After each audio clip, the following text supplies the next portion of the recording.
Alright, so I wanted to try out this thing where I interview artists. This time I'll be interviewing my friend Brody, and I'll be drawing his character Silkstra. And we're going to talk about art stuff, just lots of things to do with art. Anyway, so if you want to find him, you can find him on Twitter as Derkasnake or Brody O'Connor, either way. Derkasnake on DeviantArt, and also on Tumblr as Derkasnake. Basically, if you just look up Derkasnake, you'll be there. Anyway, okay. How would you describe your art style? I would describe it as heavily inspired by animation.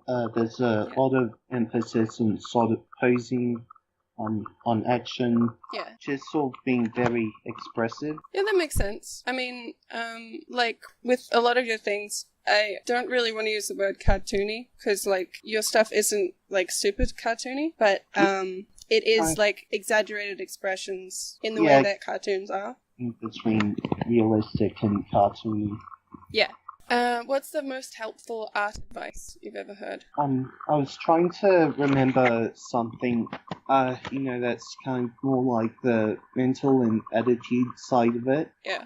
But the thing that comes to mind, I can't remember the proper name for the technique, but it's a method for gesture drawing. You draw a circle to represent the head, then you draw kind of action. Then you draw two lines to represent the shoulders and the hip. Yeah. And from that you... I don't know what that's called, but I know the one you mean. Yeah, I was trying to look it up earlier to find the proper term for it. But yeah, that's been really useful in helping me figure out gestures and that sort of stuff. Just sort of constructing bodies. Yeah, it is a good place to with a drawing, because like when you start drawing, like not just when you first start trying to draw things for real sort of thing, not just doodling, but like when you start any sort of art piece, yeah, it's a good thing, because like a lot of the time it sort of feels like you don't really know where you're going, so that you have a faint idea, but nothing is like it just doesn't feel right until you have the base down sort of thing. Yeah, blank screen or canvas can be very intimidating. Definitely. Because I hate it when I'm given the prompt of just draw anything. Oh, yeah. It doesn't mean anything to me. I can't do that. Yeah, I'm terrible with like school assignments. We just, in the digital media course I took, we had like 1 hour to come up with an idea for like a short film with sort of guidance or a thing. Right? No, the time limit's even worse. Yeah. I don't know how anyone could not be stressed by that. Yeah. Like, people think they are helping by saying, just do whatever, but it really doesn't help at all. Yeah, you've just got like infinite possibilities and you're asked to choose one. Especially like if it's for someone, like if it's just a drawing practice thing, whatever, then it's, it's sort of annoying, but it's alright. But if it's like a commission or whatever, then like you need to know at least a little bit what kind of things the person likes. Just as an example, I'm not a big fan of Disney, like just in general. I like certain things. Well, I don't like Bambi and stuff like that. Just the art style and stuff kind of creeps me out. But if I were to give the prompt to someone, just draw something cute, and they thought that Bambi is cute, then like, Yeah, you don't know how that person defines cute compared to you. Yeah, so really you need to know what kind of tastes the person has. It's a lot more stressful when, you sort of bring commissions and money into the equation, because... Definitely. I vaguely remember the last picture I drew of Silkstra. She was sort of facing, like, it was the back of her, right? And she was looking at, because I was going to do that pose again, but and I will change it. What do you usually listen to while you're working? Podcasts are the main thing. Recently, I've started listening to The Adventure Zone. Yeah. I only just recently started listening to My Brother and Me. Oh, yeah. I like that. Yeah, right. Just forget about the podcast part. I like to watch shows and movies a lot on Netflix. Stuff that doesn't really require that much thought or that I've seen before. So, I don't need to be constantly watching, or missing out on, Plot and stuff like that. Yeah. Especially if it's, like, got subtitles or something. But a couple of shows I go to a lot are Doctor Who, Star Trek The Next Generation, and Supernatural. Okay. Which season do you like of Doctor Who? Like, which is your favourite Doctor? It used to be Christopher Eccleston, but since he doesn't really want anything to do with the series anymore, Peter Capaldi's been my new favourite. Oh, yeah. Yeah, I think I have a thing for the grumpier doctors. That's fair enough. I sort of have a problem with Doctor Who, just in, like, I have a problem with, Moffat. I have lots of problems with him. Because, like, there are so many interesting things you could do with the Doctor that I think they're just ignoring because it would seem like, I don't know, effort to go with, like, a more complicated storyline than just, like, there's a girl, oh no, should he make out with her? Probably. Like, that's what happened with, what's his name? David Tennant. Because he's very pretty and charming and stuff. They were like, hey, you know who could make out with him? Everybody. Let's make a story about that instead. Yeah, they did seem to cut down on that when Amy and Rory were retired and Clara became the new companion. And Moffat's actually leaving soon. Like, I think he's doing the Christmas special this year, and that'll be his last. Okay. I forget who the new showrunner's gonna be, but I'm pretty excited. Yeah, that would be good. They need, like, new blood. Because, like, they've been a bit stuck in a rut for a while. Yeah. Do you take criticism from someone who you consider to be less artistically experienced than you seriously? Yeah, I think the whole point of, learning how to draw band stuff is trying to match up what's on the screen or canvas with what you're kind of picturing in your head. Yeah. So, you might know how a hand's supposed to look, but it can take you a while to, actually be able to physically replicate that. Yeah. Like, for example, my friend, Frederick, who's a game developer and 3D modeler. Yeah. He has tried some digital art before, but, most of his expertise is in the 3D area. But he has actually offered me a lot of useful advice. Yeah, small things I wouldn't notice. So, yeah, he's been really helpful. Yeah, okay. Because the problem that I have with that, getting criticism from people who, like, I feel don't know what they're talking about, is that it sort of feels like a power thing, like a way to try and knock someone's confidence, is to say, oh, that doesn't look right, that looks, you did this wrong, sort of thing. Yeah. I'm okay with criticism. It's just, like, when it's someone who, like, doesn't follow their own advice. You have to kind of decide for yourself whether criticism's worth taking or not. You can't just take every criticism you get at face value. Yeah.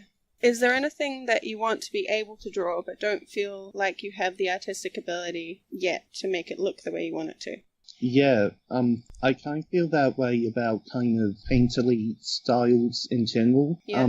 I do kind of try to get my shading somewhat painterly, but still, kind of constrained by, tight line art. And I feel the two don't really work that well sometimes. Yeah, it's hard to break habits. Like, well, if you're very used to drawing a certain way, then it's hard to not just do it automatically that way, Yeah.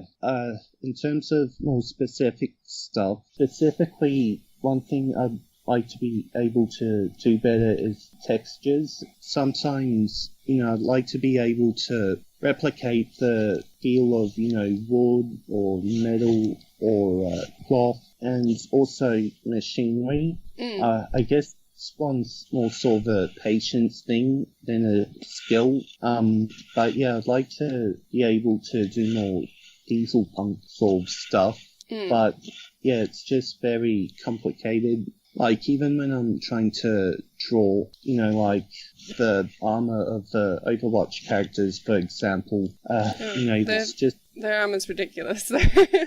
Yeah, but yeah, even that can be overwhelming, so I'd like to be able to handle machinery and stuff like that better. Yeah, I think there are just certain people that have a knack for it, really. Because there are definitely people who, they specialize in that sort of thing. I'm not saying everything, like, you have to be just born with an ability to do whatever, but, like, there are definitely people who, at least they are more interested in certain things. Like, they have a better eye for that kind of detail than most people. Yeah.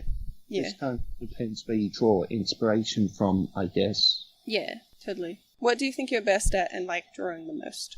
What I specialize in is characters, sort of posing and expression. Yeah, I'll just leave it at characters and posing. Yeah, I agree. Yeah, it's definitely like your strong suit. Yeah, sometimes if I'm bored, I'll just fill a sketch page with quick little gesture drawings. Oh yeah, that's a good idea. I got way better at anatomy just through drawing. Like doing half-hour sessions of gesture drawing with like 30-second poses. Yeah. Just like doing that occasionally. It just really gets you to not focus on the tiny details of things. Yeah, I usually have to do the 2-minute time limit for each sketch, but I think that really helps you understand the body more. Definitely. Is there anything that people say about your art that you're tired of hearing? There's nothing people specifically say about my art. Normally it's just friends or strangers complimenting me. Yeah. When I tell someone who doesn't draw that I draw, the first thing I hear, and I'm sure you or any others listening to this... I'm already like thinking of all the things that people say to me. Just repeatedly. Yeah, sorry, go ahead. The main thing I hear is, I can manage stick figures, that's it. Oh, God. Yeah, that's definitely like 90% of the responses. Or like something along those lines, like, I can't even draw a stick figure. Yeah. I don't know how you're supposed to respond. What I do is just sort of be like, haha. Like, force a laugh. We just kind of awkwardly smile and chuckle. Yeah, good. I think that's probably the fitting response, because, like, are you supposed to be like, oh, it's not that hard, or you just need to practice or something? Like, because I assume they don't want advice on how to get better at things. They just want to say, oh, I can't do that. Do you think that the movies, TV shows, books, etc. you liked as a kid has affected your art style? Yes.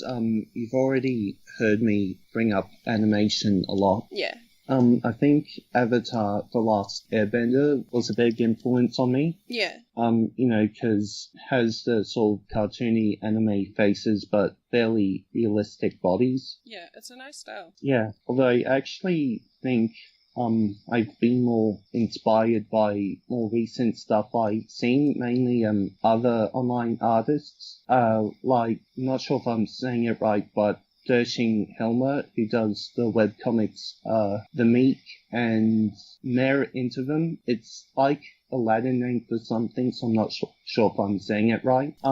But I really like her style as well. It's kind of like one of my art goals. Oh yeah? When you see someone who has an art style that you like, is your response usually like, wow, I'd like to be like them? Or is it sort of more just admiring their style for their style? Yeah, I think it's more admiring because it's usually either, too advanced for me to sort of replicate, but also just don't want to copy other people's stuff. Yeah. Like, I just kind of want to do my own thing. That's a good way to be. A lot of the time, I don't know. I'm not, bitter about other people's talent, but I am sort of, every time I see an artist who just, amazes me, I'm kind of just always a bit, what am I doing?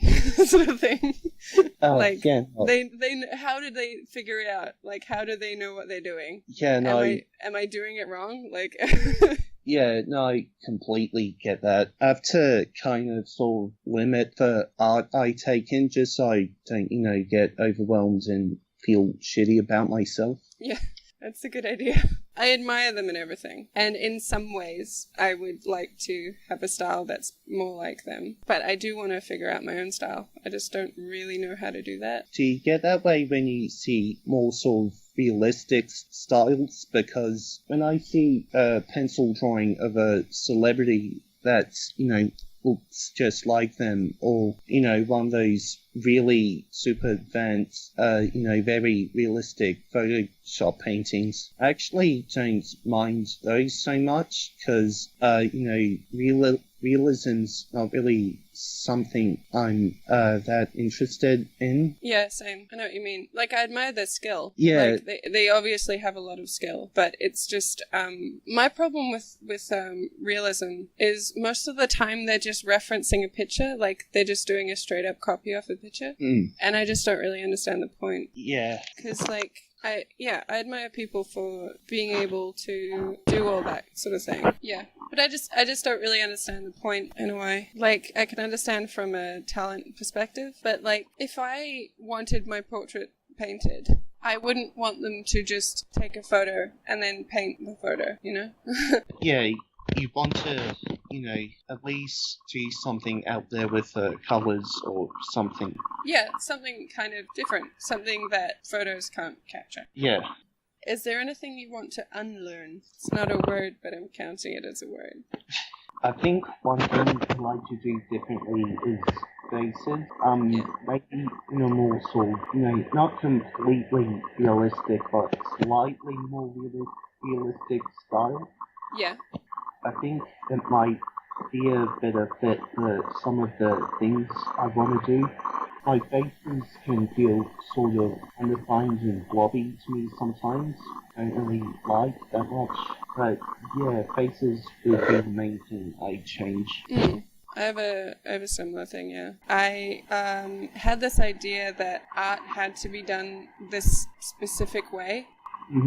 And because when I was sort of more online with my art, like pretty much when I started DeviantArt and Tumblr and stuff, I had just started practicing digital art.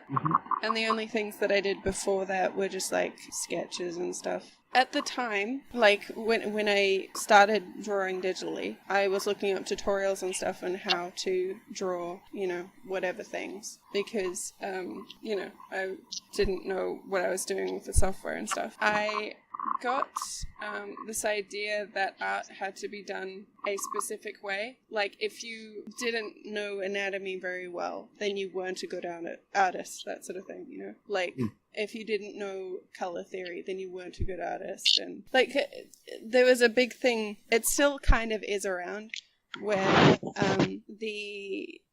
there are people that say, like, oh, artists are so sensitive, they can't take criticism and stuff. They were, like, whining about how people were saying, that's just my style, Yeah. And people were like, oh, look at these babies, like, complaining about how anyone gives them criticism, that sort of thing. But, like, they're allowed to, like, have that. They're allowed to not have things proportionately accurate. You're allowed to draw things wrong. It definitely, like, helps to learn anatomy and all that sort of stuff if you're going for, like, a specific style, or if you're going for a definite look, then it makes sense to study those things. But if you're just an artist, like, if you're just making any kind of art, you really don't have to learn special ways of doing things. Like, my little brother, he has just started using Blender.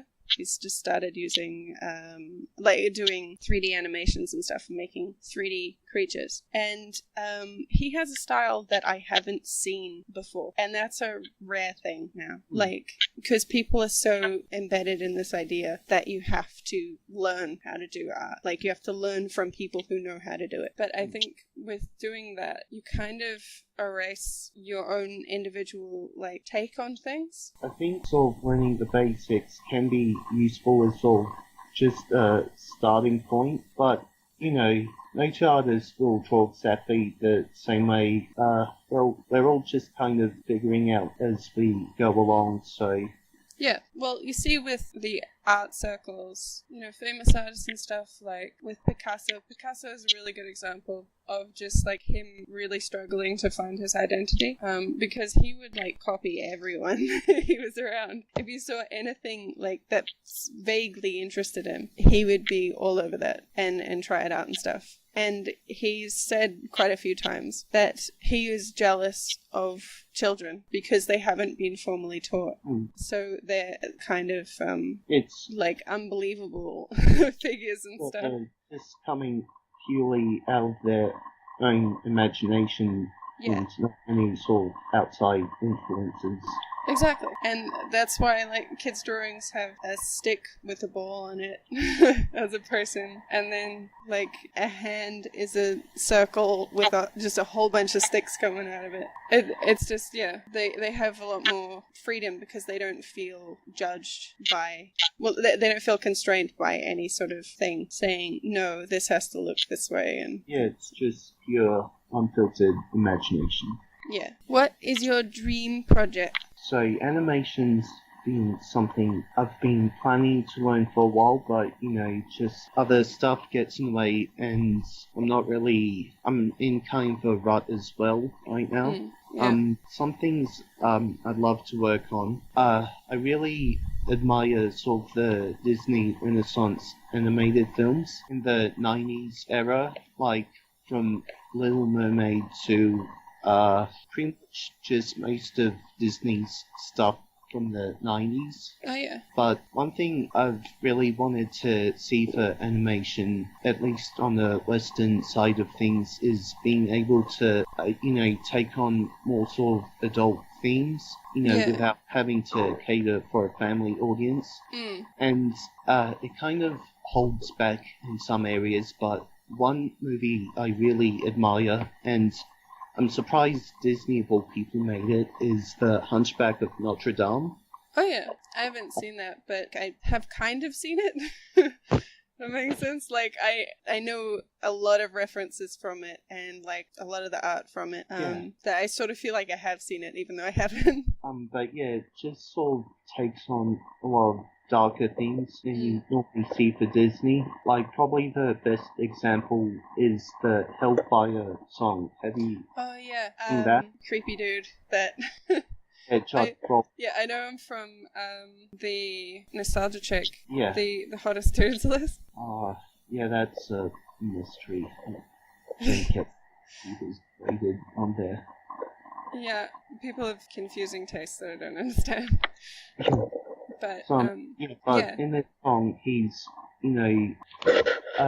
he's sort of a very religious man, but he's also got this really sort of creepy desire for Esmeralda.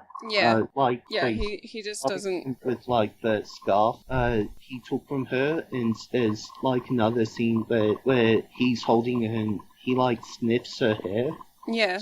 Because he's a total creep. Yeah, he's got these, dark desires, and he's blaming her for these, for the way that he feels, yeah. Yeah, and, something you see in the real world a lot, where, women get blamed for, sort of the way they dress and stuff like that. Yeah, or, like, even if they're just nice to someone, like, if they're just polite, they consider, they're leading them on. Oh my god. Yeah.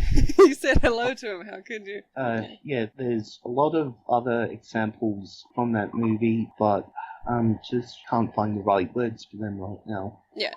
Okay.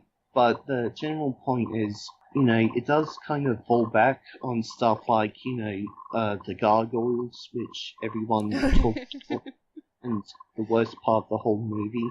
Yeah. I kind of know the gargoyles. Yeah, they're pretty much obviously from people saying they're terrible and they should be cut out of the movie. So the movie came out when I was a kid, but we never went to see the movie, but we did go to McDonald's pretty often, and they had like these little gargoyle figures and stuff like that. I like them just because of that though. Like, I just like the toy. But yeah, the general point I'm trying to make is there's a lot of adult stuff in that movie. Yeah. And another really good one's Prince of Egypt, the DreamWorks 2D animated movie. I haven't seen that yet, but I've seen it on, like, I've seen it pop up on Netflix. Yeah, I've been meaning to see it because people always talk about how great it is. Yeah, But... and that one even goes further. Yeah, there's a lot of, sort of darker adult stuff in that movie too, like... Yeah.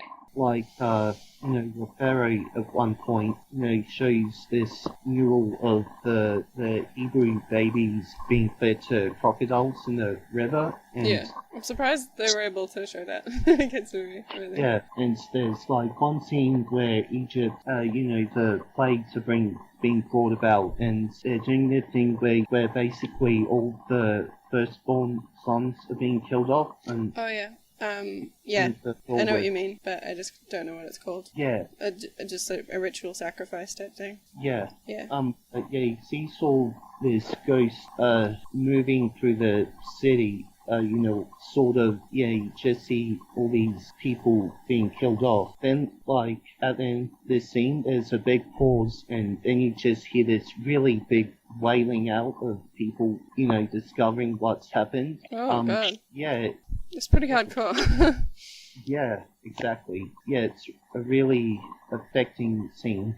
And, I feel like animation's just viewed as kind of just stuff for children or families in the West. Yeah, definitely. It still is. Like, even though people know otherwise, most people understand that, like, it doesn't have to be a children's thing. Yeah. It's still, like, there's still this idea that, like, there are exceptions, but it's still for children. Sort of thing. But yeah, something I'd love to do someday is make a 2D animated musical along the lines of Hunchback of Notre Dame and Prince of Egypt, sort of oh, yeah. darker, not meant for kids sort of stuff. Or along that same line, a TV series would also be good. Oh yeah, very cool. In lines of that, yeah. Okay. It's hard to start things. Yeah. Because you don't really know if your effort is going to achieve anything. But I guess even if you don't feel it and it amounts to anything, like your work, I guess then you just know that, like, that isn't for you, I guess, and you could start worrying about it in a way. I guess the worst thing it can do is, like, take time and effort, and even then you will learn, like, it will be good practice anyway. Yeah, I guess that's the thing I'm most worried about with that comic, because I'm not really a fast forward. Like, the comic I did, the Silkstra, for example, that took, like, I started that near the start of the year and sort of did it on and off. So, yeah, I guess being able to put out pages at a reasonable rate is something I worry about. Yeah, I'm not sure how long comic artists normally take, because when I was doing comic, I still kind of do, when I was doing them more often, it would take me like a week. Just for a really simple, like, 4-panel thing, it would take me about a week, because not just from working on other things, but so, like, getting the idea and then like writing it down or sketching it out or whatever, and then, like, figuring out how the panels work, like, yeah, and figuring out their poses and everything like that. It's just a whole lot of work. Like, it really doesn't seem like it with webcomics and stuff, but it's a huge amount of work that goes into every single panel. But I'm not sure if there are just webcomics that just have a knack for it. Yeah, I think after a while you sort of find your own process. It's probably not a good idea to compare yourself with, like, people who've made this their profession. Yeah. That they spend pretty much all day on. Totally. It's kind of hard not to, though. Yeah, I mean, it's easier said than done. Okay. Thank you for talking with me. Thank you for adding. It's alright. I don't know if there's anything else I want to add, but I figure I'll just, like, add it later. And I can film myself drawing the rest of this as well, and then, like, speed it up. Yeah. Like, 1,000,000,000%. Because I've only done the head in line art so far. It's gonna take a while. Unless people want to, like, watch me draw for 8 hours. Oh, I should stop recording.